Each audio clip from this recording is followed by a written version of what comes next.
आभारी हूँ मैं न्यूज़ चैनल का और मित्रों का जिन्होंने मुझे कविता पाठ के लिए आमंत्रित किया। सभी मित्र जो आ चुके हैं या आ रहे हैं, आने वाले हैं, उन सबका स्वागत है। नमस्कार सबको।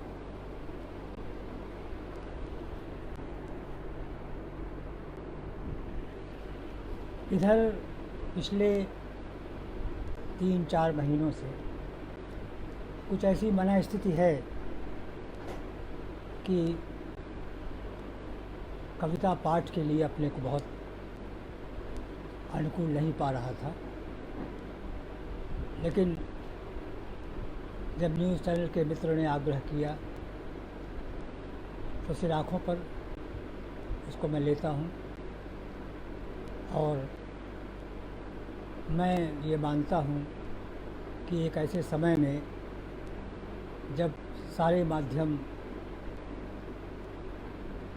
एक ऐसी भूमिका में चले गए हैं जो समाज की आवाज़, जनता की आवाज़ बनने से इनकार कर रहे हैं, ऐसे में इस माध्यम से आप सबसे मुखातिब होने का मौका मिल रहा है। बहुत से मित्रों को मिल रहा है। ये जानकर अच्छा लगता है कि हम लोग अकेले पढ़ने वाले नहीं हैं। मैं उन खुश नसीबों में से नहीं हूँ जो हर घटना, हर स्थिति को कविता में उतार लेते हैं। मेरे अंदर कुछ इस तरह की भावनाएं और झकझोर देने वाली विडंबनाएं, विद्रूपताएं हलचल मचाती रहती हैं कि उनको शब्दों में बांध पाना कई बार मेरे लिए सफल नहीं हो पाता।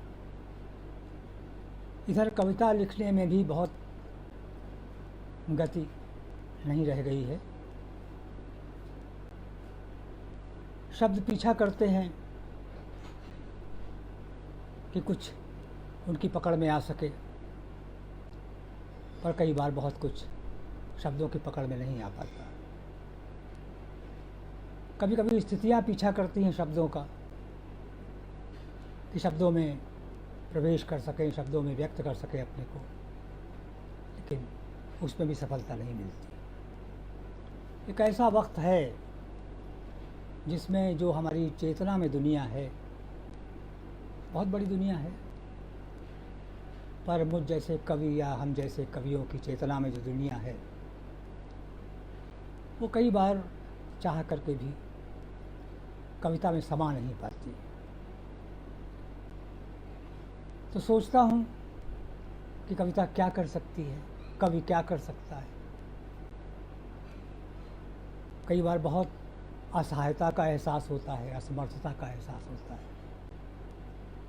और फिर मुक्तिबोध ने यूँ ही नहीं कह दिया होगा कि साहित्य पर ज़रूरत से ज़्यादा भरोसा रखना मूर्खता है। लेकिन फिर भी साहित्य कुछ कर सकता है जो और अनुशासन नहीं कर सकते। यह बात तो भरोसे की है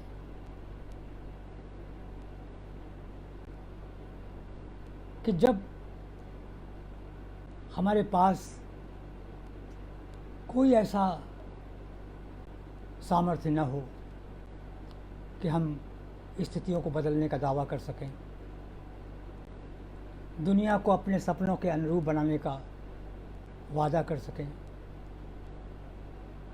जब ऐसा कुछ भी हमारे पास न हो तो एक कवि के पास फिर यह विश्वास तो रहना ही चाहिए, अगर वो कवि है, और मनुष्य तो मनुष्य ही कवि हो सकता है, कोई दूसरा जीव कविता नहीं लिख पाया। भाषा किसी को उस तरह नहीं मिली जिस तरह मनुष्य को मिली। तो ये हमारे लिए एक चुनौती भी है कि हमको ही भाषा मिली है, हमको ही शब्द का सामर्थ्य मिला है, तो हमको जद्दोजहद तो करनी होगी, चुनौती तो झेलनी होगी कि हम नाउमीदी से उबरने की कोशिश करते हुए कविता के माध्यम से जो अपने खाके की दुनिया है, जो अपनी आकांक्षाओं की दुनिया है, हालांकि सिर्फ आकांक्षाओं से दुनिया न बदलती है न बनती है, आकांक्षाएं काफ़ी नहीं होती, लेकिन फिर भी अगर कोई खाका हमारे पास है दुनिया का कि दुनिया कैसी होनी चाहिए, तो हम कम से कम उस खाके को थोड़े से शब्दों के ज़रिए ज़रूरी तौर पर अगर सामने ला सकें, चेतना में ला सकें, तो इतना भी कम नहीं है। हमारी चेतना में कोई दुनिया रहे तो शायद वो वास्तव में भी बन सकती है। और इसका उल्टा भी है, जो वास्तविक दुनिया है वो भी हमारी चेतना में रहे तो उसको बदलने के लिए भी हम कुछ सोच सकते हैं। तो एक कवि के रूप में जब मैं सोचता हूँ कि मैं क्या कर सकता हूँ, तो मुझे यही लगता है कि कम से कम जो छटपटाहट मेरे अंदर है, जो केवल अपने लिए ही नहीं बल्कि जिस समाज के हिस्से हम हैं, जिस समाज के अंग हम हैं, उस समाज के लिए हम यह प्रमाण तो दे सकें कि हम चेतना शून्य नहीं हैं, निर्जीव नहीं हैं। हम एक सचेतन रूप में कविता के माध्यम से भी जो कहना चाहते हैं, जो करना चाहते हैं, वो कर सकें। हालांकि कुछ लोग, रोला बार्थ ने कहीं लिखा कि लिखना क्या है, तो कहा to write is an intransitive verb. लिखना एक आकर्मक क्रिया है। तो क्या मान लिया जाए कि लिखने का कर्म से कोई संबंध नहीं है? लिखना क्या सिर्फ वाग विलास मात्र है? नहीं, क्रिया तो है लिखना ना, क्रिया है लिखना एक, और उस क्रिया के पीछे कोई बेचैनी है हमारे अंदर, उस क्रिया को गति देने वाली कोई उस प्रेरणा है हमारे अंदर, तो लिखना संभव होता है। तो ये छोटी सी कह लीजिए एक भूमिका या पीठिका। वैसे तो मुझे अच्छा लगता कि हमारे जो मित्र यहाँ हैं, अभी देख रहा हूँ केशव तिवारी सामने हैं, नमस्कार। असल मेरी दिक्कत ये है कि मैं इस माध्यम पर इस तरीके से लाइव प्रोग्राम के लिए अपने को अनुभवी नहीं पाता हूँ, तो पढ़ नहीं पाता हूँ। जो नीचे आता है, हमारे मित्रों के नाम आते हैं, उन सबको जितना पढ़ पा रहा हूँ, और जो आगे आएंगे, जो आ चुके हैं, उन सबको नमस्कार करता हूँ। और जैसा कि मैंने कहा, शब्द भी आज अपहृत कर लिए गए हैं। भाषा के साथ भी अजीब सलूक हो रहा है। शब्द को किसके पक्ष में, किस तरह, किस अर्थ में इस्तेमाल किया जाए, ये आज अनिश्चित हो गया है। मैं बार बार महसूस करता हूँ कि वही शब्द जिनसे मैं काम लेना चाहता हूँ, उन्हीं शब्दों को विपक्ष में, जो मेरे विरोध में लोग खड़े हैं या जिनके विरोध में मैं खड़ा हूँ, उन शब्दों का प्रयोग वो भी कर रहे हैं। ये एक ऐसा समय है जब शब्द को सही पक्ष में कैसे लाया जाए या कैसे यही तय किया जाए कि सही पक्ष यही है, ये बहुत मुश्किल हो गया है। कविता के लिए बड़ी चुनौती है ये, क्योंकि कविता तो शब्द में ही होती है ना, और शब्द को हम चाहते हैं कर्म में भी रूपांतरित हो। मुक्तिबोध का जो बार बार दोहराया गया पद है, सकर्मक सतचित वेदना, सकर्मक संवेदना वगैरह बहुत आते हैं मुक्तिबोध के यहाँ शब्द ये। तो वो शब्द जिनका मैं इस्तेमाल करना चाहता हूँ वो कई बार उस पक्ष में चले गए हैं। जैसे निराला की शक्ति पूजा कविता याद आती है, अन्याय जिधर है उधर शक्ति। तो आज तो देखने में आ रहा है अन्याय जिधर है उधर शब्द, हमारे ही शब्द उधर चले गए हैं, उधर कर लिए गए हैं। तो कविता का एक काम ये भी है, अगर कोई मुझसे पूछे कि आज कविता को परिभाषित कैसे किया जाए, या कविता के साथ जो हम संभव होना देखना चाहते हैं वो क्या होना चाहिए, तो मेरे ख्याल से शब्द को उसके अर्थ के सही पक्ष में, सही अर्थ के पक्ष में लाए जाने की निरंतर कोशिश ही कविता है। ये कोशिश जितनी कुछ कर पाता हूँ करता हूँ, जो कर सका हूँ उसके कुछ चिन्ह कह लीजिए, संकेत कह लीजिए, आपके सामने रखना चाहता हूँ। एक कविता है, मौन हूँ, मौन हूँ कि शब्दों का सूप लिए होठ, रत हैं प्रतीक्षा में कब कोई क्षण दे ऐसे अर्थ को पछोर, हो जाए सारा अस्तित्व सार्थक। मौन हूँ, इसलिए नहीं मौन हूँ कि कुछ कहना नहीं है, इसलिए नहीं मौन हूँ कि किसी चीज़ का प्रतिरोध नहीं करना है, इसलिए नहीं मौन हूँ कि जो हो रहा है होने दिया जाए। मौन हूँ सार्थक शब्द कैसे मिले मुझे, मौन हूँ कि शब्दों का सूप लिए होठ, रत हैं प्रतीक्षा में कब कोई क्षण दे ऐसे अर्थ को पछोर, हो जाए सारा अस्तित्व सार्थक।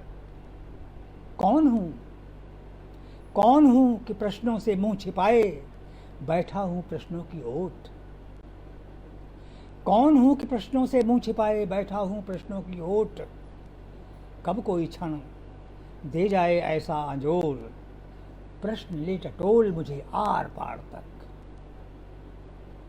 कौन हूँ कि प्रश्नों से मुंह छिपाए बैठा हूँ प्रश्नों की ओट, कब कोई क्षण दे जाए ऐसा अंजोर, प्रश्न ले टटोल मुझे आर पार तक। मैंने कहा ना कि शब्दों का आज इतनी तरह से, इतने वर्गों द्वारा, इतनी वर्ग शक्तियों द्वारा इस्तेमाल हो रहा है, सत्ता द्वारा इस्तेमाल हो रहा है, कि कई बार शब्द मुझसे प्रश्न करने लगता है कि भाई तुम्हारे लिए मैं, तुम मुझसे क्या चाहते हो। शब्द मुझसे प्रश्न करने लगता है। तो एक कवि से जब उसके शब्द ही प्रश्न करने लगे तो कवि की मुश्किल क्या होती है, ये एक कविता में कहता हूँ। कविता का शीर्षक है, शब्द ने मुझसे कहा।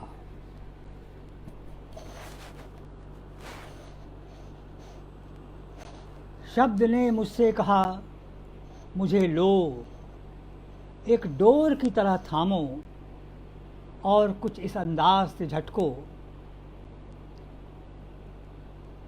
कि और छोर तक तरंगायित हो उठूं कविता में। शब्द ने मुझसे कहा, मुझे लो एक डोर की तरह थामो और कुछ इस अंदाज में झटको कि और छोर तक तरंगायित हो उठूं कविता में। मैंने कहा, माफ़ करो मेरे अंतरंग, वो अंदाज मुझे नहीं आता। शब्द ने मुझसे कहा, मुझे लो फूल की तरह खिला दो कविता में अपने परस से। मैंने कहा, नहीं, मुझसे ये नहीं होगा, वो जादुई स्पर्श मैं कहाँ से लाऊं।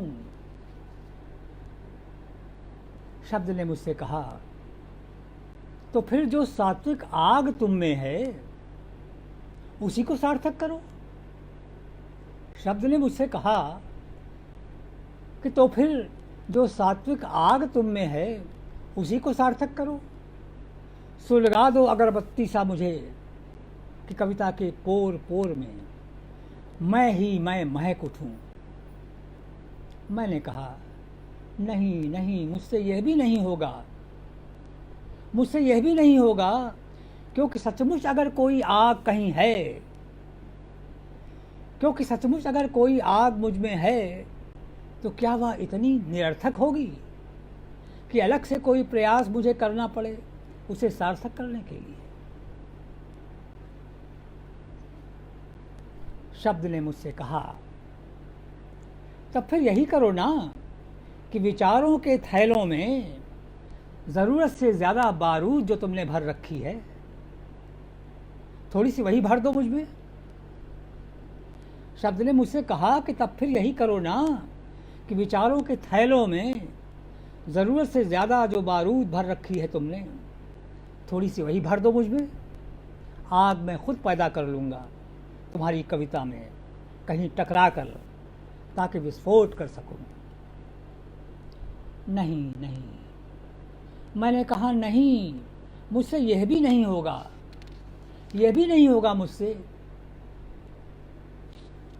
क्योंकि तुम सचमुच अगर इतने खोखले हो कि तुम में कुछ भरा जाने की ज़रूरत हो तो तुम पर और तुम्हारे साथ खुद पर शर्म करने के सिवा मैं कुछ नहीं कर सकता, कुछ भी नहीं, कुछ नहीं कर सकता, कुछ भी नहीं। तब कविता तुम खाक लिखोगे, तब कविता तुम खाक लिखोगे। शब्द मुझ पर बरस पड़ा। मैं नहीं शब्द सोचता रहा, शब्द कविता में कैसे कैसे संस्कारों का आदि हो चला है। शब्द ने मुझसे कहा, और मैं नहीं शब्द।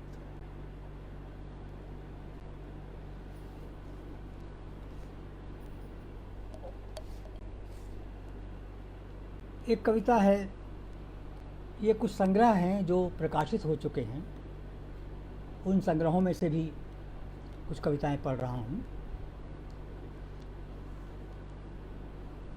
एक कविता है लोहा लक्कड़।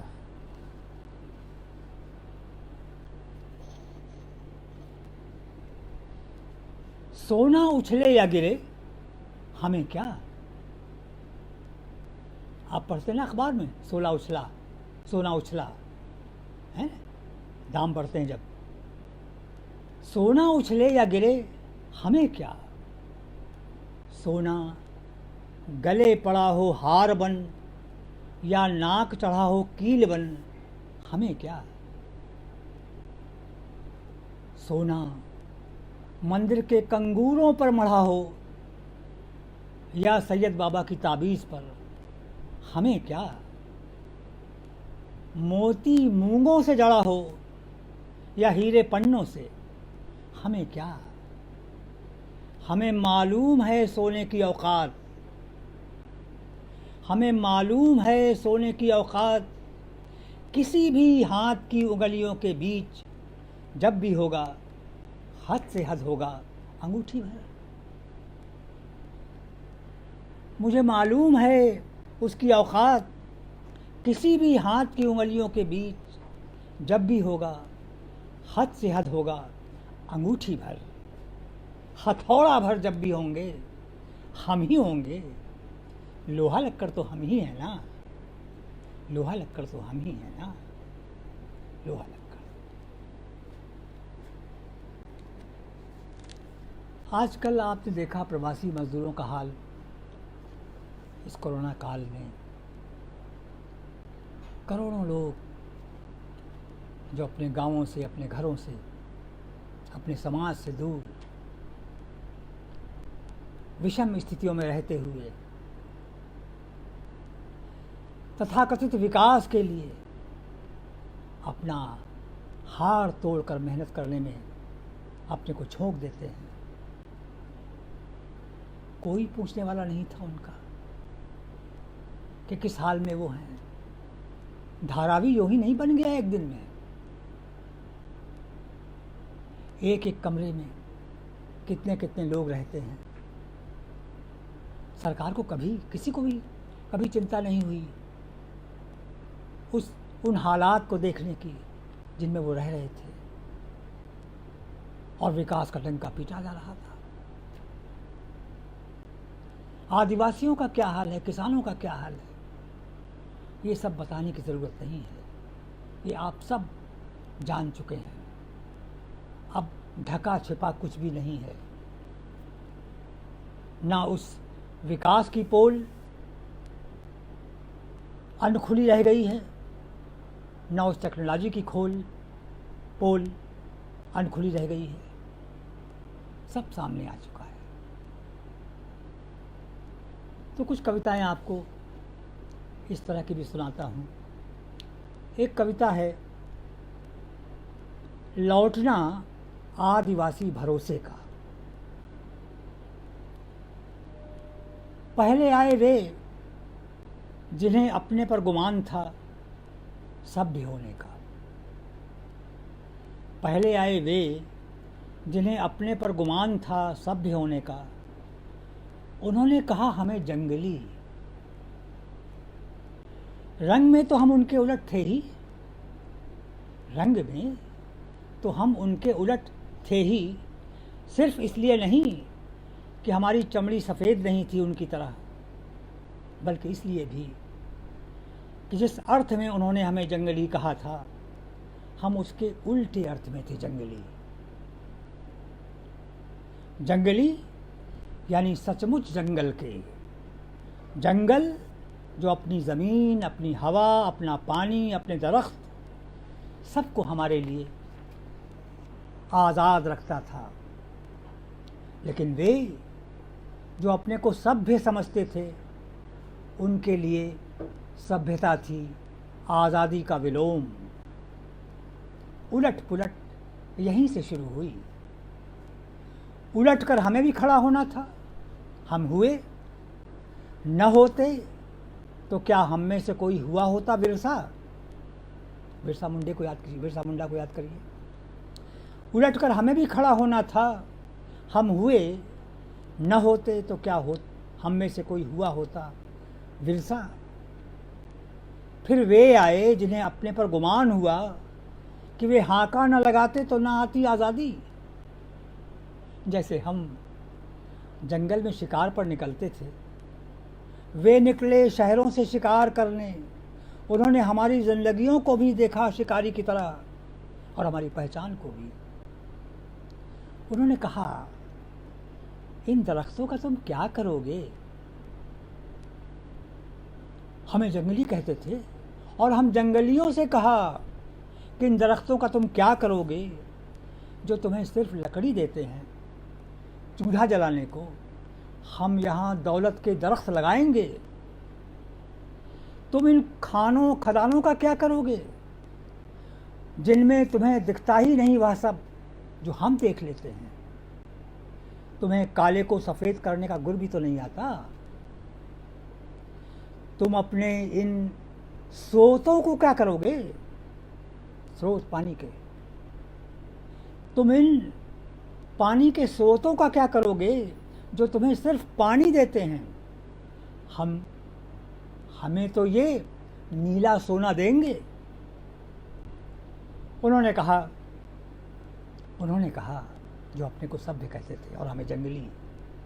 उन्होंने कहा कितना अच्छा गाते हो तुम, नाचते हो, चित्र बनाते हो, यह सब अच्छा अच्छा इतना, और देखने वाला कोई नहीं सिवा तुम्हारे अपनों के। आओ, हम तुमको दर्शक देंगे और इनाम भी। अपनी कला हमें दिखाओ, हम तुम्हें दर्शक भी देंगे, इनाम भी। और उन्होंने हमें गणतंत्र दिवस की परेड में झांकी सा सजा लिया, ठीक वैसे ही जैसे शिकार किए गए बाघ के सिर को उसके धड़ से अलग करके कोई सजा लेता है अपने मुर्दा पराक्रम सा अपनी बैठक की किसी दीवार पर। इस तरह हम न अपने जंगल के रह गए, न अपनी ज़मीन के। उन्होंने वहाँ अपने कल कारखाने खड़े किए। कहते थे ना कि क्या करोगे इन दरख्तों का जो सिर्फ लकड़ी देते हैं। कहते थे ना क्या करोगे इन सोतों का जो तुम्हें सिर्फ पानी देते हैं, हमें तो नीला सोना देंगे। कहते थे ना। उन्होंने यहाँ कल कारखाने खड़े किए, ईंट सीमेंट लोहे पर चमचमाती चमड़ी की तरह मर गए वे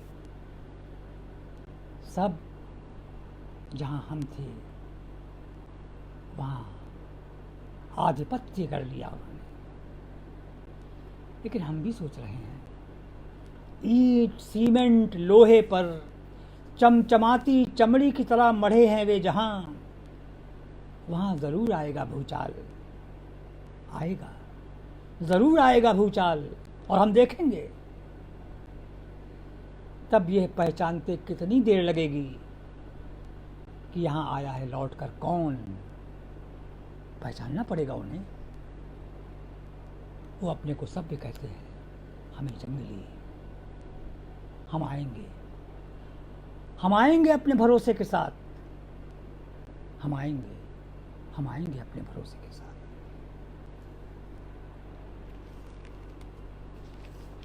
आपने पूस की रात कहानी प्रेमचंद की पढ़ी होगी। उसके हल्कों की याद आपको होगी और उसको कुत्ता जबरा की भी याद होगी। आइए आज हम कविता के माध्यम से हल्कू के पोते का क्या हाल है देखें। पूस की रात, नींद में बड़बड़ाता हल्कू का परपोता हल्कू का। आसमान में तारे टिमटिमा रहे हैं और ये जानवर नहीं हैं, आदमी ही हैं जो मेरी नींद में घुस आए हैं सपनों का सारा खेत चरने को। आसमान में तारे टिमटिमा रहे हैं, आसमान में तारे टिमटिमा रहे हैं और ये जानवर नहीं हैं, आदमी ही हैं जो मेरी नींद में घुस आए हैं सपनों का सारा खेत चरने को। जानवर होते तो हंका देता, आदमियों को हाको तो तरह तरह के भेष रखकर वे आते हैं बार बार। मेरे बाबा ने जिस खेत की रखवाली के लिए पूस की रात में वो ठंड से हाड़ कपकपाती हुई सर्दी झेली थी, वो जानवर आए थे चलने, पर हम उनके परपोते। जानवर होते तो हंका देता, आदमियों को हाको तो तरह तरह के भेष रख रख कर वे आते हैं बार बार। कभी लोन देने वाले बैंक बनकर, कभी उन्नत किस्म के बीजों के व्यापारी बनकर, कभी उर्वरक कंपनियों के एजेंट बनकर। क्या करें, कैसे हकाएं इनको। लेकिन अब अपने बाबा की तरह ये भी नहीं कर सकता कि चढ़ जाने दे खेत। अब ये जो खेत है आखिर तो मेरे अपने सपनों का ही है ना। ये जो खेत है आखिर तो मेरे अपने सपनों का ही है ना। कैसे हो जाऊं बेपरवाह अपने परदादा की तरह, कैसे इसे उजड़ जाने दूँ, कैसे हो जाऊँ अपने पर बाबा की तरह बेपरवाह। एक कविता है अनाम विपदाएं।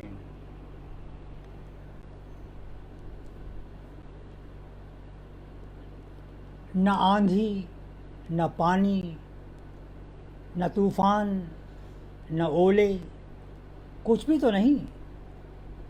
फिर भी कुछ भी तो नहीं जो बचा सके हों हम खुद अपने लिए अपनी किसानी के बूते। चुप्पा और अनाम विपदाएं वे कैसी हैं जो हमारी हाड़ तोड़ मेहनत की चीख को विकास के आंकड़ों में गुम कर देती हैं। चुप्पा और अनाम विपदाएं ये कैसी हैं जो हमारी हाड़ तोड़ मेहनत की चीख को विकास के आंकड़ों में गुम कर देती हैं। फसलों में लगने वाले कीड़ों के नाम कोई न भी बताए तो हम जानते हैं अपने पुश्तैनी तजुर्बों से, और उनसे बचने के उपाय भी जान लेते हैं। पर कैसे पता लगाएं, किससे पूछें हम उस दवा का नाम जो बचा सके हमारी ज़िंदगियों को कीड़ा लगने से। किससे पूछें उस दवा का नाम जो बचा सके हमारी ज़िंदगियों को कीड़ा लगने से। फसलें हमने बचाई मगर दाने खेत से खलिहान तक के सफ़र में होते रहे बेगाने। अपने को बेगाना बनते देखना रह गया कितना अनदेखा। दिखती है आंकड़ों में अच्छी पैदावार, दिखते हैं इश्तिहारों में किसानों के सुखी परिवार। किसको कितनी भूख है कोई नहीं पूछता, किसको कितनी भूख है कोई नहीं पूछता। बाजार में जिसे देखो वही पूछ रहा है किसका क्या भाव है। किसको कितनी भूख है कोई नहीं पूछता। एक गेहूं की किस्म, अच्छे गेहूं की किस्म का नाम हुआ करता है K68। अब भी शायद हो ये नाम। तो इसी शीर्षक से कविता है।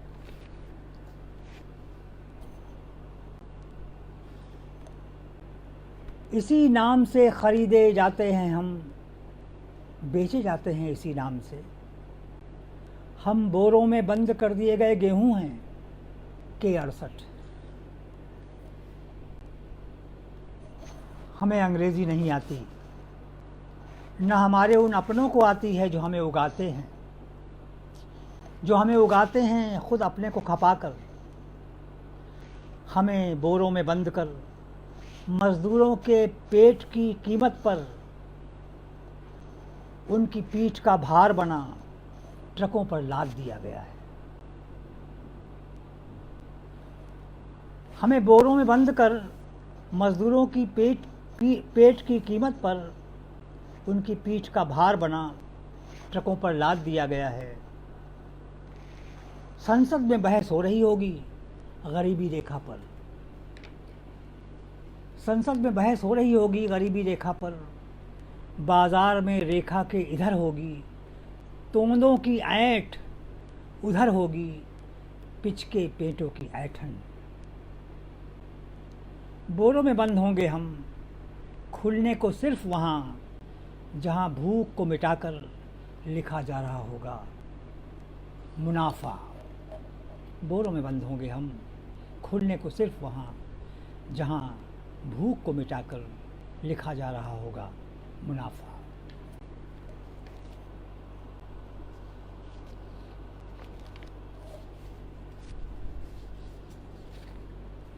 एक कविता का शीर्षक है जल्द से जल्द।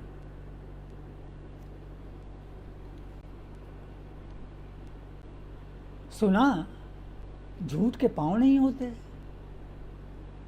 सुना झूठ के पाँव नहीं होते, लेकिन देखा झूठ चल रहा है, ज़रा भी कहीं नहीं लड़खड़ाता। सुना झूठ के पाँव नहीं होते, पर देखा झूठ चल रहा है, ज़रा भी कहीं नहीं लड़खड़ाता। कहाँ से मिल गए इतने मजबूत पाँव इसे। हमें अपने पाँवों की ओर देखना चाहिए, हमें अपने पाँवों की ओर देखना चाहिए तुरंत, समय रहते। क्या एकदम सही सलामत है हमारे पाँव अपनी अपनी जगह? सुना सांच को आँच नहीं, सुना सांच को आँच नहीं, देखा आँच बढ़ती जा रही है। सांच उससे बचने के लिए भाग रहा है इधर उधर। सुना सांच को आँच नहीं, देखा आँच बढ़ती जा रही है। सांच उससे बचने के लिए भाग रहा है इधर उधर। आखिर ये ईंधन कहाँ से मिल रहा है उसे? आखिर ये ईंधन कहाँ से मिल रहा है उसे कि झुलसाने वाली आँच लगातार तेज होती जा रही है? हमें अपने अपने रसोई घरों पर छापा मारना चाहिए। हमें अपने अपने रसोई घरों पर छापा मारना चाहिए, जल्द से जल्द, यह देखने को कि रसोई के लिए जुटाया गया ईंधन क्या सचमुच वहाँ सुरक्षित है।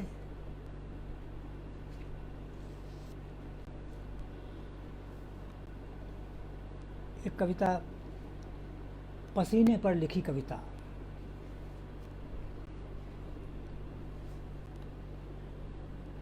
पसीने पर लिखी कविता पढ़ी उसने, पसीना जो बहाता है। हालांकि ये आपको सुनने में मुश्किल बात लग सकती है, क्योंकि आप कह सकते हैं पसीना बहाने वाला कहाँ पसीने पर लिखी कविता पढ़ता है।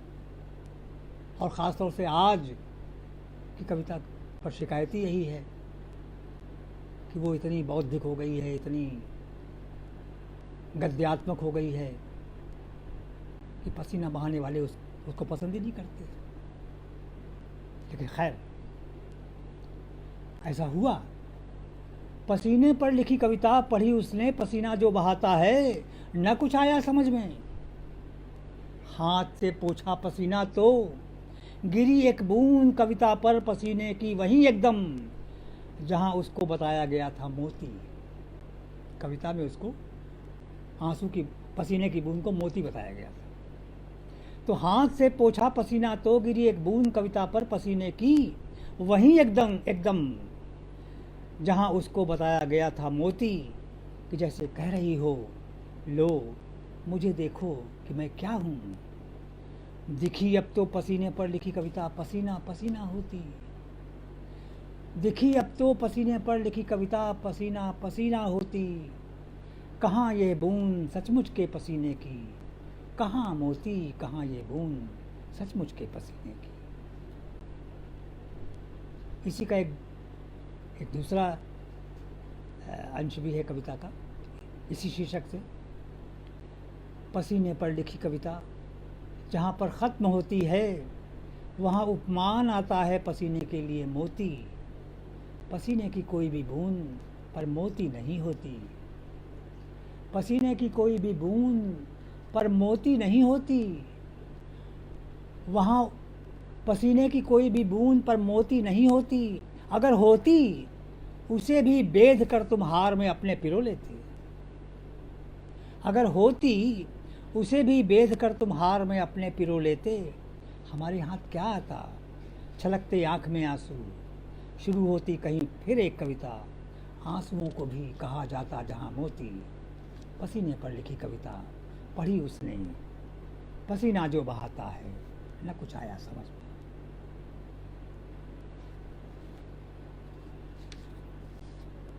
एक कविता का शीर्षक है रोटी।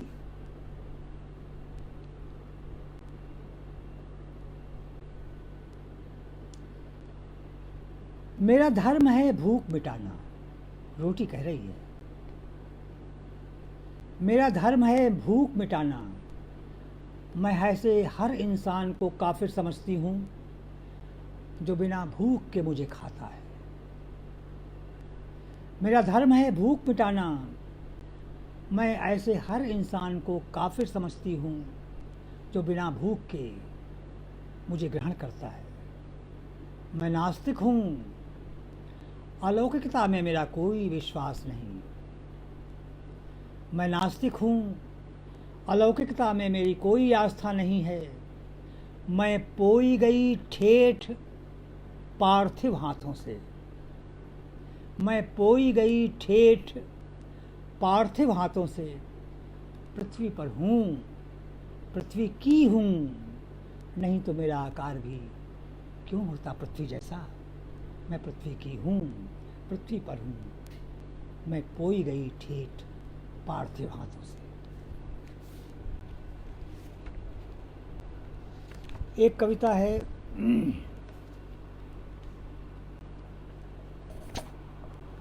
ऊंचे कद के ऐ ओछेपन, जोर जुल्म का अंत देखना है हमको, खुशहाली का पंथ देखना है हमको। जन जीवन में जोंक सरीखी सत्ता के, मठ के कौन महंत देखना है हमको। रात नहीं दिन और अंधेरा गहरा है, रात नहीं दिन और अंधेरा गहरा है। सूरज पर जाने किस किस का पहरा है। चिड़ियाँ तक आज़ाद नहीं है उड़ने को, चिड़ियाँ तक आज़ाद नहीं है उड़ने को। संसद के सिर लोकतंत्र का सहरा है। काले कौवे पंख सफ़ेद कराए, काले कौवे पंख सफ़ेद कराए। उजियाले पर बहस कर रहे संसद में, काम काम का भव्य प्रसारण होता है। बजट पास होता है जनहित के मद में। आए ओछेपन, आए ओछेपन, आज बिराजा तू कितने ऊंचे कद में। आए ओछेपन, आज बिराजा तू कितने ऊंचे कद में।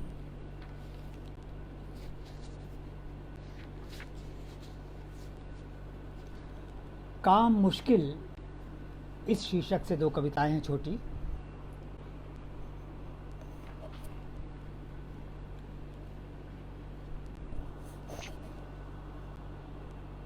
दिन भर लगा रहा आज झाड़ पोंछ की किताबों की, दिन भर लगा रहा आज झाड़ पोंछ की किताबों की। बहुत दिनों से यहाँ वहाँ बिखरी पड़ी थी किताबें, अलमारी में उन्हें करीने से लगा दिया। लगा कि करीने से बसा दी है एक दुनिया। बहुत दिनों से यहाँ वहाँ बिखरी पड़ी थी किताबें, अलमारी में उन्हें करीने से लगा दिया। लगा कि करीने से बसा दी है एक दुनिया। पर फिर भी कुछ किताबें बच रही थीं, पर फिर भी कुछ किताबें बच रही थीं और जगह कुछ भी नहीं बची थी अलमारी में। सोचता रहा पूरे करीने को फिर से उलट पुलट करना होगा। सोचता रहा पूरे करीने को फिर से उलट पुलट करना होगा, ताकि जगह बनाई जा सके इन छूट गई किताबों के लिए। काम मुश्किल है, काम मुश्किल है बेशक, मगर इसमें जुटना तो होगा ही, वरना करीने से बसी एक दुनिया में कितना कुछ बेकरीना पड़ा रह जाएगा। अब इसी का एक दूसरा ड्राफ्ट सुनिए, काम मुश्किल 2।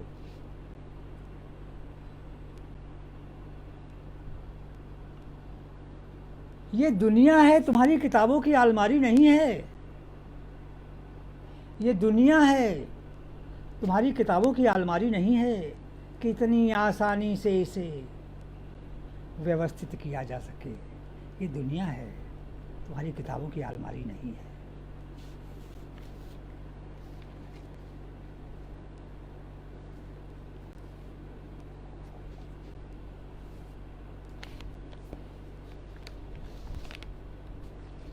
एक पुरानी कविता सुनाता हूँ।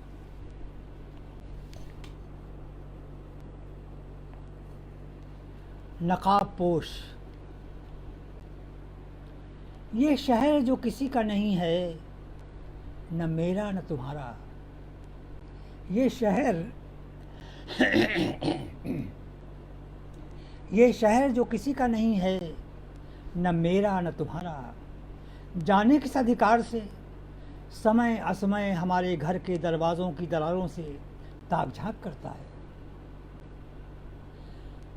और हम देखते हैं कि अभी अभी जो पर्दा हमने अपनी नंगी खिड़की पर टांगा था, वो वहाँ नहीं है, वो शहर के चेहरे पर है।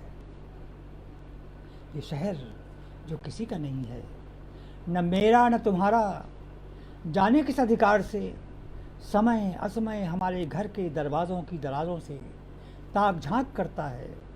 और हम देखते हैं कि अभी अभी जो पर्दा हमने अपनी नंगी खिड़की पर टांगा था, वो वहाँ नहीं है, वो शहर के चेहरे पर है।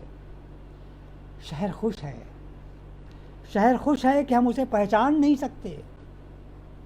यूँ पहचाना उसे पहले भी कहा था हमने, लेकिन इधर शहर ने शायद भांप लिया था कि हम उसे पहचानने की कोशिश में हैं। वातावरण में अजब सी दहशत है, वातावरण में अजब सी दहशत है कि कौन है यह जो हमारी रगों में खून नहीं त्रास दौड़ा जाता है। कौन है यह जो हमारे मस्तिष्क में विचार नहीं वायवी आक्रोश ठूंस जाता है और हम खाली रह जाते हैं। कचहरियों में जाते जाते हमारी आवाज़ कैद कर ली जाती है और हम प्रमाणित होते होते जारी रह जाते हैं। मोहर ठुक जाती है उनके फैसलों पर जो हर फैसले को कुतरने के लिए तिलिस्मी दांत रखते हैं। हमारी आंत में बगावत की जो ग्रंथि है ना, हमारी आंत में बगावत की जो ग्रंथि है ना, उसका स्राव गज़ब का पाचक है। वह सब कुछ पचा देता है जो हम निगलते हैं अनुकूल प्रतिकूल। और हमारी तेज आंखों के सामने हमारे अंधेरे को अपने टार्च की रोशनी से चीरता गुजर जाता है शहर। हमारे साथ रह जाते हैं सिर्फ कुछ अंदाज, हमारे पास हमारे साथ रह जाते हैं सिर्फ कुछ अंदाज शहर की शख्सियत के बारे में। और हम देखते हैं कि जो पर्दा हमने अपनी नंगी खिड़की पर टांगा था, वो वहाँ नहीं है, वो वहाँ नहीं है।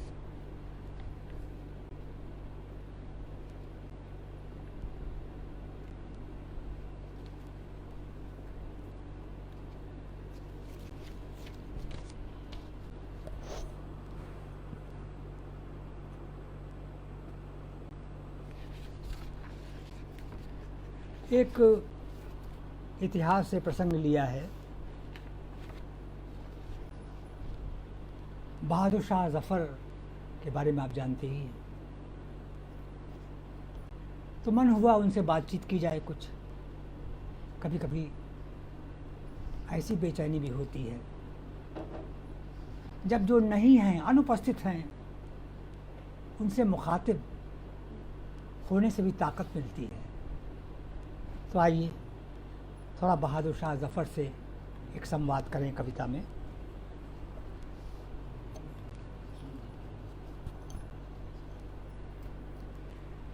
तुम बदनसीब थे ऐ मेरे बुजुर्ग मरहूम, तुम बदनसीब थे ऐ मेरे बुजुर्ग मरहूम कि दफन के लिए 2 गज ज़मीन भी तुम्हें न मिल सकी कुए यार में। हम अपने नसीब को क्या कहें, हम अपने नसीब को क्या कहें। दफन होने के लिए हमें आज पूरा मुल्क मिला है, पर मैसर नहीं इंच भर भी ज़मीन जीने के लिए। तुम बदनसीब थे ऐ मेरे बुजुर्ग मरहूम कि दफन के लिए 2 गज ज़मीन भी तुम्हें न मिल सकी कुए यार में। हम अपने नसीब को क्या कहें। दफन होने के लिए हमें आज मिला है पूरा मुल्क, पर मैसर नहीं इंच भर भी ज़मीन जीने के लिए। वह एक अंग्रेज़ जनरल था, माना कि हैवानियत की हद तक बेरहम। जिसने तुम्हारे 3 बेटों के सर कलम करके थाल में रेशम से ढककर तुम्हारे पास भेज दिए थे बतौर पेंशन। लेकिन आज ये किसी अंग्रेज की नहीं, हिंदुस्तानियों की कोठियां हैं। ये आज किसी अंग्रेज की नहीं, हिंदुस्तानियों की कोठियां हैं, जिनकी देहरियों पर हम सर पटकते हैं और हमें ये बताने वाला कोई नहीं कि हमारे मासूम बच्चे कहाँ गुम हो रहे हैं और उनके सर धड़ से अलग करके कहाँ पहुँचा दिए जा रहे हैं। याद दिला दूं कि ये कविता जब निठारी कांड हुआ था तब लिखी गई थी।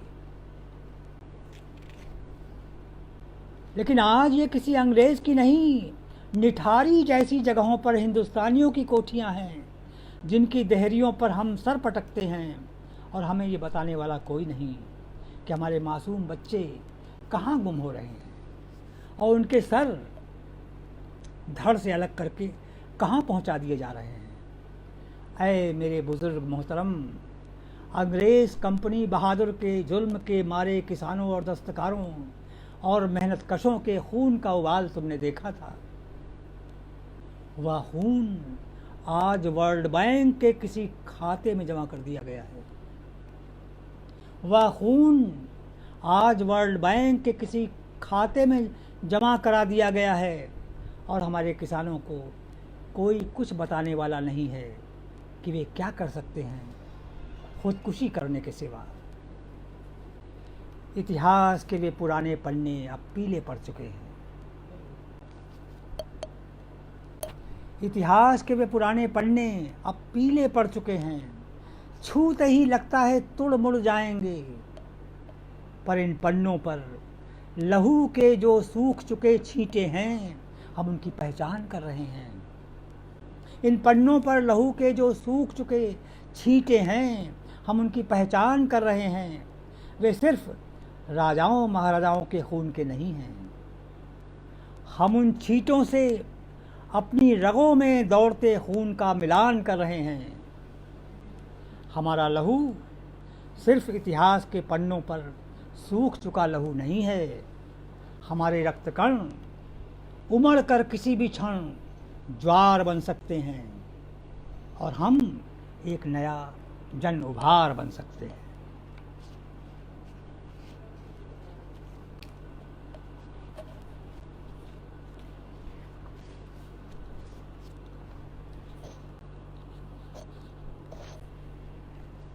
एक कविता का शीर्षक है आकाश में कर्फ्यू। लो, अब आकाश में भी कर्फ्यू। परिंदे हैरत में हैं, किसके हुक्म से आकाश के आंगन में टांग दी गई यह तख्ती, यहाँ उड़ना मना है। लो, अब आकाश में भी कर्फ्यू। की जा रही है मुनादी, कोई चिड़िया अपने पर न फैलाए, बस फुदके। की जा रही है मुनादी, कोई चिड़िया अपने पर न फैलाए, बस फुदके। पर फैलाना आकाश पर हक जताना माना जाएगा। पर फैलाना आकाश पर हक जताना माना जाएगा। हाँ, फुदके, उसके फुदकने के लिए पर्याप्त है ये पृथ्वी। फुदके पर अपने पर न फैलाए। वह परम पिता परमेश्वर की कृपा का मर्म पहचाने। वह परम पिता परमेश्वर की कृपा का मर्म पहचाने। उसने उसे पंख दिए हैं, उड़ने के लिए नहीं, सिर्फ तन ढकने के लिए। की जा रही है मुनादी, कोई चिड़िया अपने पर न फैलाए। वह परम पिता परमेश्वर की कृपा का मर्म पहचाने। उसे पंख दिए गए हैं, उड़ने के लिए नहीं, सिर्फ तन ढकने के लिए। सबके पालनहारे की दया का रहस्य पहचाने। सबके पालनहारे की दया का रहस्य पहचाने। उसने उसे चोंच दी है, पाँखें खुजलाने के लिए नहीं, न प्यार करने के लिए, सिर्फ दाना चुगने के लिए, या शक्ति परीक्षण के वक्त आपस में गुत्थम गुत्था होकर एक दूसरे को लहूलुहान करने के लिए। प्रभु की मर्जी है कि उसने चोंच बनाई है तो चुग्गा भी जुटा रहे। प्रभु की मर्जी है कि उसने चोंच बनाई है तो चुग्गा भी जुटा रहे। दाना चुगने की छूट है हर चिड़िया को, दाना चुगने की छूट है हर चिड़िया को, चुन ले अपने लिए वह ज़मीन का कोई भी टुकड़ा दाना चुगने को। ये पृथ्वी खाली नहीं है धर्मात्माओं से, ये पृथ्वी खाली नहीं है धर्मात्माओं से, दाता दानियों से, दयालुओं कृपालियों से। ये पृथ्वी खाली नहीं है धर्मात्माओं से, दाता दानियों से, दयालुओं कृपालुओं से, पता नहीं किन किन आलुओं से भरी पड़ी है पृथ्वी। जारी कर दिया गया है अंतिम फरमान कि कोई भी चिड़िया कहीं भी अपनी पंख या अपनी चोंच का गैर कानूनी उपयोग करती पाई जाएगी, उसे पकड़कर पालने के लिए बंद कर दिया जाएगा खूबसूरत सोने के पिंजरे में। जारी कर दिया गया है अंतिम पहचान कि कोई भी फरमान, जारी कर दिया गया है अंतिम फरमान कि कोई भी चिड़िया कहीं भी अपने पंख या अपनी चोंच का गैर कानूनी उपयोग करती पाई जाएगी, उसे पकड़कर पालने के लिए बंद कर दिया जाएगा खूबसूरत सोने के पिंजरे में।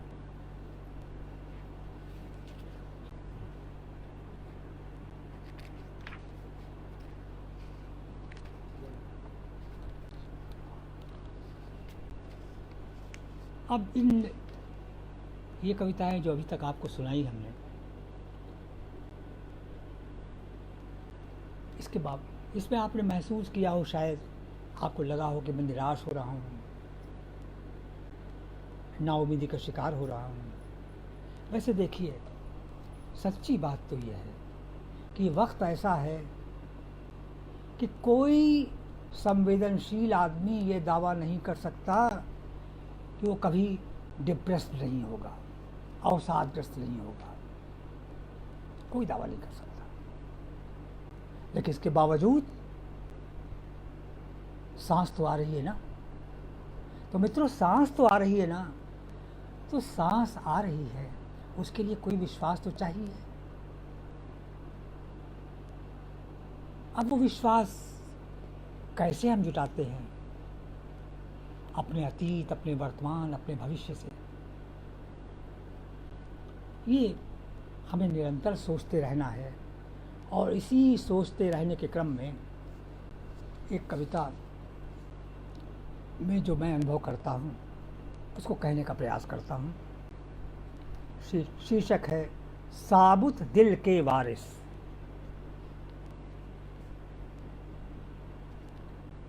टूटे दिल के नहीं, साबुत दिल के वारिस।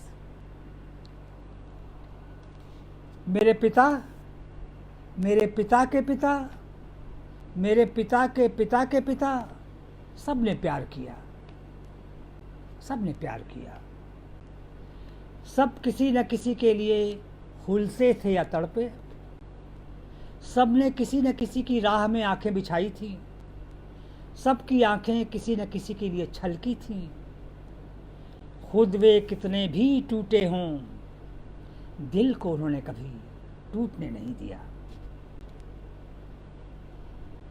खुद वे कितना भी टूटे हों, दिल को उन्होंने कभी टूटने नहीं दिया। प्यार में वे मिट भी गए हों तो भी बचाकर एक साबुत धड़कता हुआ दिल सौंप गए, ताकि प्यार के लिए ये दुनिया कभी छोटी न पड़ने पाए। मेरे बेटी बेटे, मेरे बेटी बेटों के बेटी बेटे, मेरे बेटी बेटों के बेटी बेटों के बेटी बेटे, सब प्यार करेंगे जैसे मैंने किया। सब प्यार करेंगे जैसे मैंने किया। सबके प्यार के अपने अपने सपने होंगे, सबके प्यार के अपने अपने रंग नए नए। सब किसी न किसी के लिए जिएंगे मरेंगे, सब में व्यापेगी प्रेम की पीर, सांस लेंगे इन्हीं में, कहीं कोई मीरा कहीं कोई कबीर। और अंततः हम करेंगे आश्चर्य कि ये गलतफहमी कहाँ से शुरू हुई कि प्यार में दिल टूटता है। हम करेंगे आश्चर्य कि ये गलतफहमी कहाँ से शुरू हुई कि प्यार में दिल टूटता है। साबुत दिल के वारिस थे, हैं और रहेंगे। और फिर प्यार कुछ और तड़पाएगा, सिरजेगा कुछ और, दीवानगी कुछ और बढ़ेगी, दुनिया कुछ और अपनी होगी, दिल कुछ और दूसरों के होंगे।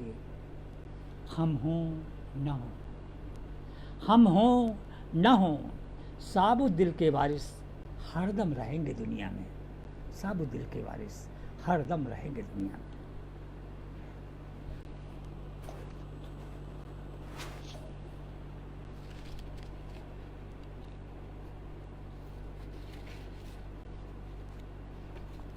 समय का अंदाज़ भी लगते रहना चाहिए।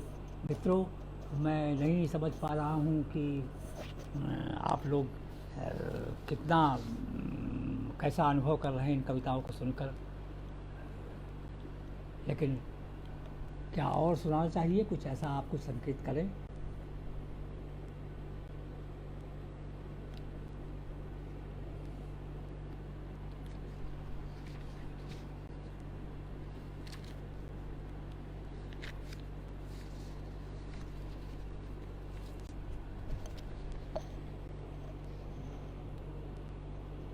कितना वक्त हो गया? अच्छा,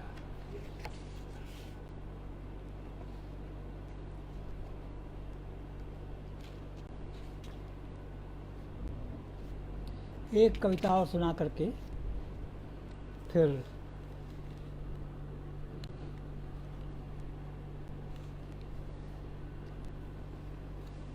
सपने खुदे पड़े हैं। कविता पुरानी है पर शायद इस वक्त भी मौजूद हो। सपने खुदे पड़े हैं।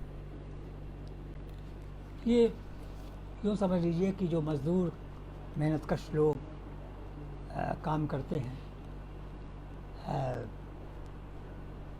उनकी तरफ से एक वक्तव्य जैसी चीज़ है।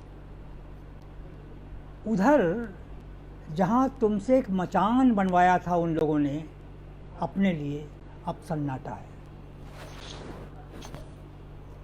उधर जहाँ तुमसे एक मचान बनवाया था उन लोगों ने अपने लिए, अब सन्नाटा है। इधर तुम हो, तुम्हारी नींद है, तुम्हारी नींद में टेप होता हुआ खुर्राटा है। बीच में एक लंबी सड़क है, जगह जगह जिस पर सपने खुदे पड़े हैं। मचान पर वे लोग चढ़ चुके हैं, खींच ली है उन्होंने सीढ़ी, अब वे बड़ी मुस्तैदी से चौकसी कर रहे हैं। चौकसी महज एक शब्द नहीं है, चौकसी एक कर्म भी है। शब्द के स्तर पर इसका अर्थ है सुरक्षा, कर्म के स्तर पर इसका अर्थ है शिकार। शब्द और कर्म को उन्होंने एक लय किया है। निश्चय ही इसके लिए वे तुमसे साधुवाद भी चाहेंगे।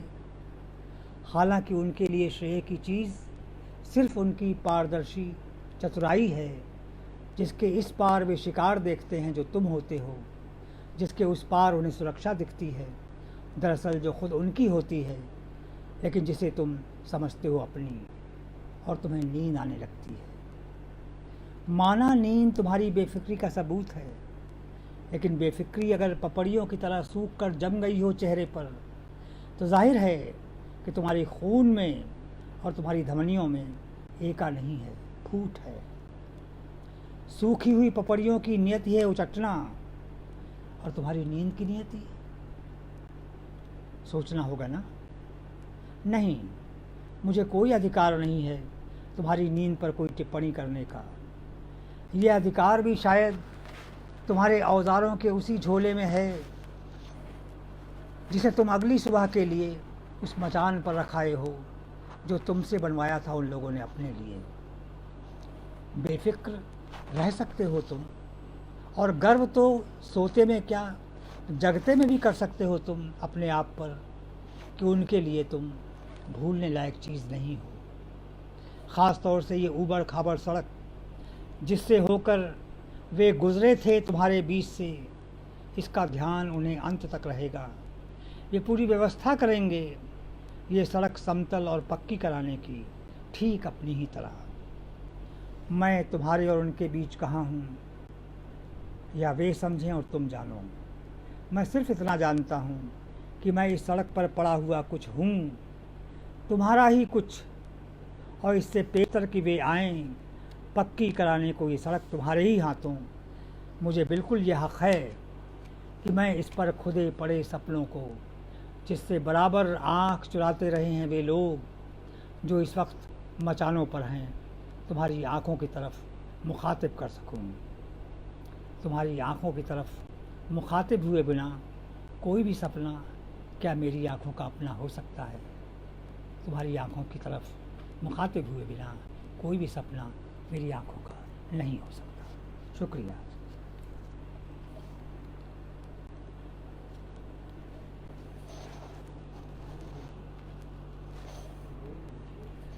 तो मित्रों, आपने इन कविताओं को सुना। मुझसे कहा गया था कि करीब 1 घंटे का वक्त लेना है।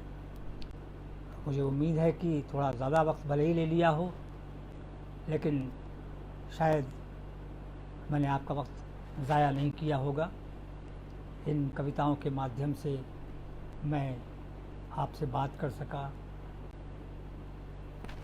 और मैं सारी प्रतिक्रियाएं पढ़ नहीं पाया, मित्रों के नाम भी नहीं पढ़ पाया, लेकिन जो मित्र यहाँ उपस्थित हैं उन सबको बहुत बहुत शुक्रिया अदा करता हूँ। और मुझे उम्मीद है कि इन कविताओं को सुनकर आपको ये न लगा होगा कि आपका कीमती वक्त मैंने बेमतलब लिया।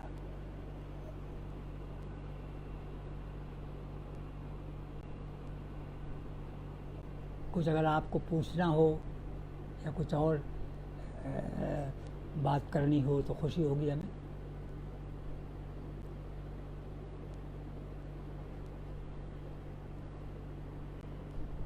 रविकांत, अंशुल, ये सब, और इससे पहले भी बहुत से नाम आ चुके हैं, सबको पढ़ नहीं पाया मैं। मुझे अफसोस है क्योंकि इस माध्यम पर मैं बहुत अभ्यस्त नहीं हूँ।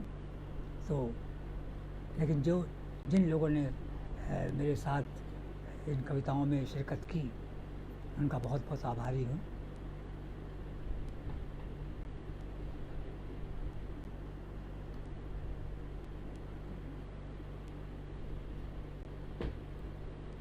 कविताएं तो बहुत पहले से लिख रहा हूँ, मतलब पहला संग्रह सन 78 में आया था, और उसके बाद से 3 संग्रह आ चुके हैं, चौथा भी शीघ्र ही प्रकाश्य है।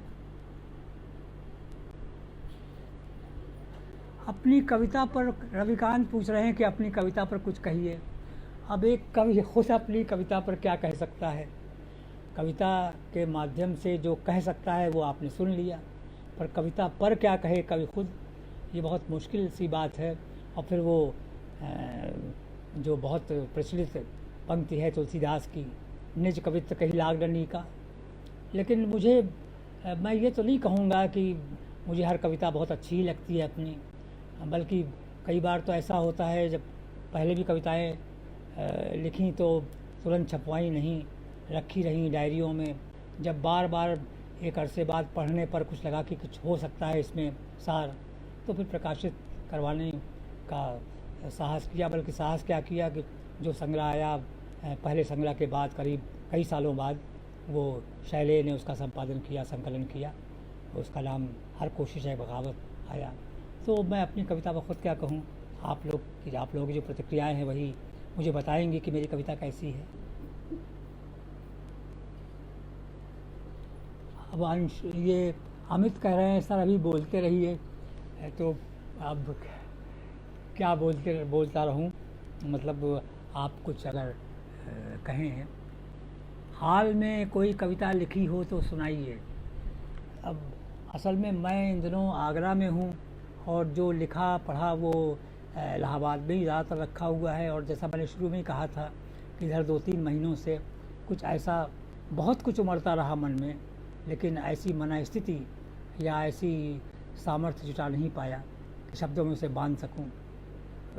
है जो शायद कभी शब्दों में उतर सके, कोशिश करूंगा। फ़िलहाल एक कविता जो कह सकता हूँ कि शायद हाल की लिखी है, तो एक कविता सुना देता हूँ। अब आपने कहा कि इस समय नई कविता सुनाइए। एक छोटी सी कविता है। सांस कब से ले रहा हूँ, इसका पैमाना तो मेरी उम्र है। सांस कब से ले रहा हूँ, इसका पैमाना तो मेरी उम्र है। जीना कब शुरू किया या कब शुरू कर पाऊँगा, इसका पता कौन देगा। सांस कब से ले रहा हूँ, इसका पैमाना तो मेरी उम्र है। जीना कब शुरू किया या कब शुरू कर पाऊँगा, इसका पता कौन देगा। मेरी लंबाई क्या है, मेरा वज़न क्या है, इसकी नाप जोख में तो बहुतों की मदद ले सकता हूँ, पर अपनी निगाहों में खुद को नाप सकूँ, इसका पैमाना कहाँ से लाऊं। नाप जोख की इस दुनिया में खुद अपनी निगाहों में खुद को नाप सकूं, इसका पैमाना कहाँ से पाऊं। नाप जोख की इस दुनिया में अपनी रचना प्रक्रिया पर कुछ कहूं। अब ये बातें तो देखिए ऐसी है कि बहुत एक किसी भी कवि के लिए मुश्किल होता है रचना प्रक्रिया का विवेचन कर पाना, लेकिन ये ज़रूर है कि कविता मैं ये नहीं मानता कि हर तरह की स्थिति तो तत्काल कविता में उतर सकती है। कई बार ऐसा हुआ है जब कुछ भी जो एक ख़ास समय में बहुत परेशान करने वाली स्थितियाँ या चीज़ें होती थी, भावनाएं होती थी, उनको कविता में उतारना संभव नहीं लगता था। बल्कि जैसे आप फिल्मों में देखते हैं कि कोई बड़ा दुखी, दिलीप कुमार की फिल्म देखिए, अब अगर नायक बड़ा दुखी है तो गाना गा रहा है, पर क्या जीवन में ऐसा होता है कि हम बहुत दुखी हों और गाना गाने लगें? फिल्मों की तरह नहीं गा सकते ना। तो रचना कैसे संभव होती है, ये बड़ा जटिल प्रश्न है। ये ज़रूर है कि पहले वो जो बाह्य का आभ्यंतरीकरण, अगर मुक्तिबोध का सहारा लूँ तो जो बाहर की दुनिया है उसमें बहुत कुछ ऐसा है जो हमें देता है। या वो शाहिर का शेर है, दुनिया ने तजुर्बात व हवादिस की शक्ल में जो कुछ दिया मुझे वही लौटा रहा हूँ मैं। तो बाहर की दुनिया से मैं पाता हूँ सुख, दुख, गुस्सा, प्रतिरोध का तेवर, आक्रोश, सब कुछ एक दुनियावी तौर पर जो हो रहा है उससे मैं गुज़र रहा हूँ, तो उससे एक क्रिया प्रतिक्रिया होती है। तो वो बाह्य का आभ्यंतरीकरण। फिर जो अंदर गया, अब उस अंदर की उथल पुथल में जो रूप पा सका, वो अंदर की संवेदना के साथ घुल मिल करके शब्दों में उतरे। तो शब्दों में जब उतर जाए तो समझिए रचना प्रक्रिया संभव होगी। और देखिए, शुरू करना बड़ा मुश्किल होता है। बल्कि इस रविकांत ने जो प्रश्न किया कि रचना प्रक्रिया पर बात करिए, तो जब मैं उद्धव शतक पढ़ता हूँ ना, तो उद्धव शतक में जगन्नाथ दास रत्नाकर का की जो कृति है ब्रजभाषा में, तो उद्धव शतक में एक प्रसंग आता है कि जब वो गोपियाँ कृष्ण के वियोग में परेशान हैं, व्याकुल हैं, कुछ कह नहीं पा रही हैं, उद्धव आ जाते हैं। उद्धव ज्ञान का पिटारा लेके आ जाते हैं गोपियों के सामने। तो गोपियाँ उनको बार बार अपना दुखड़ा बताने की कोशिश करती हैं, लेकिन समस्या क्या है उनकी, बड़ी अच्छे तरीके से रत्नाकर जी ने लिखा है। गोपियाँ कहती हैं कि कहें हूँ तो कहाँ लऊँ कहूँ। जो जो कहना है उसे कैसे कहूँ, कहाँ कहूँ, कहाँ कहें उद्धव, कहें हूँ तो कहाँ लऊँ कहें, और कैसे कहें, कौन सी उठान थी। तो प्रश्न पहले क्या कहें, अनुभव, अनुभूति,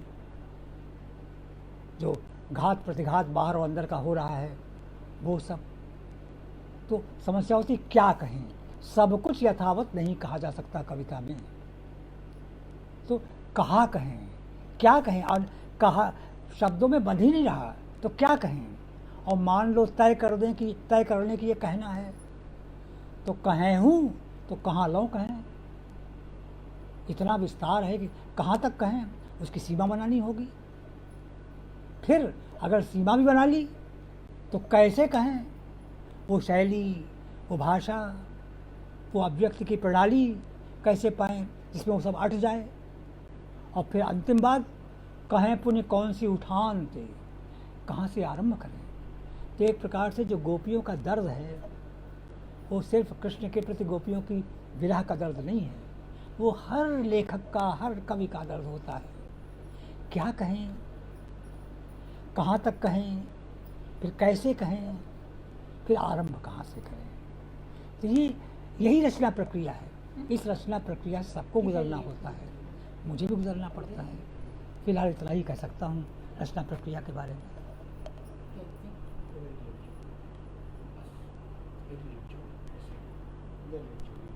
हाँ, धीरेन जी से मुलाकात थी उनके यहाँ आखिर जब वो अपने जीवन के अंतिम चरण में थे और निकलना बाहर बंद कर दिया था उन्होंने। तो उनके घर में शनिवारी गोष्ठियाँ हुआ करती थी, शनिवार को गोष्ठियाँ घर पे ही हुआ करती थी। तो उसमें महादेवी जी, अमृत राय, ये सब लोग आते थे उस समय के लेखकगण से, वो सब आते थे। तो उसमें मैं भी शरीक होता था क्योंकि CMP कॉलेज में पढ़ाता था। तो धीरेन जी की बेटी वहाँ पढ़ाती थी तो उसको भी निमंत्रण देती थी, तो मैं भी चला जाया करता था। तो धीरेन जी के बारे में मैंने एक बात मार्क की थी कि उनके बारे में लोग कहते थे बहुत गंभीर रहते हैं और किसी से बात नहीं करते हैं, हंसते तो वो हैं ही नहीं। इस तरह की बातें उनके बारे में प्रचलित थी। लेकिन मैंने देखा ऐसा नहीं है। महादेवी जी से मजाक करते हुए मैंने देखा था उनको। महादेवी जी उनकी मतलब बाबूराम जी और धीरेन जी साड़ू भाई थे।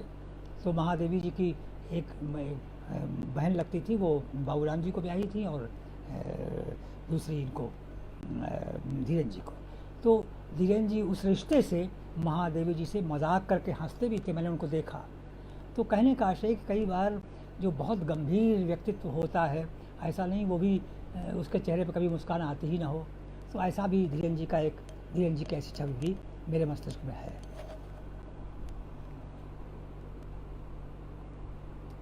सत्यप्रकाश जी, तो अब सत्यप्रकाश को जब याद करता हूँ तो दो बातें बहुत टीसती हैं। एक तो ये कि अद्भुत स्मरण शक्ति, जिसको कहते हैं फोटोग्राफिक मेमोरी। अगर एक बार भी उन्होंने कोई किताब पढ़ ली तो उनकी स्मृति में वो दर्ज हो जाया करती थी। और बड़ी बात ये थी जब वो बोलते थे तो जो उन्होंने पढ़ा है वो उचित समय पर याद दिया जाया कर। ये मुश्किल काम होता है, कई बार ये बड़ा मुश्किल होता है कि आपने जो पढ़ा है वो एक सही समय पर सही प्रसंग में याद दिया जाए। ये खूबी सत्यप्रकाश की स्मरण शक्ति की थी कि अपने पढ़े हुए में से कब कौन विचार, कब कौन प्रसंग याद आ जाएगा और जो बोल रहे होंगे उसको प्रमाणित कर देगा, उसको और पुष्ट कर देगा। ये देख करके चमत्कृत रह जाते थे हम लोग। तो एक बात हुई कि ऐसी याददाश्त वाला मित्र खो गया। लेकिन दूसरी चीज़ जो टीसती है वो ये भी कि बोले ज़्यादा, लिखा कम। जितनी प्रतिभा उनकी थी उस प्रतिभा को जिस रूप में स्थायी हो जाना चाहिए था वो स्थायी होने का मौका उनको नहीं मिला। उन्होंने अपना अधिकांश वक्त वक्त यारों के बीच, मित्रों के बीच, हम सब के बीच बैठकबाजी, बातचीत और विचारों के आदान प्रदान में मौखिक रूप में ही ज़्यादा बिताया, लिखित रूप में वो बहुत कम हमको सौंप सके, इस बात का दर्द भी अक्सर होता रहता है उनको याद करते हुए।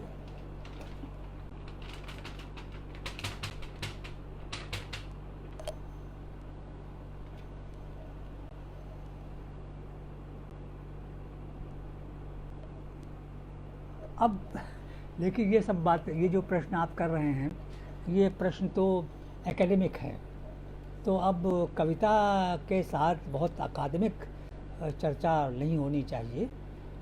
कविता का आनंद या कविता की जो बेचैनियाँ हैं उनको आप लोग आप साथ कर सके हों, इसी में मेरे काव्य पाठ की सार्थकता होगी, ऐसा मैं महसूस करता हूँ।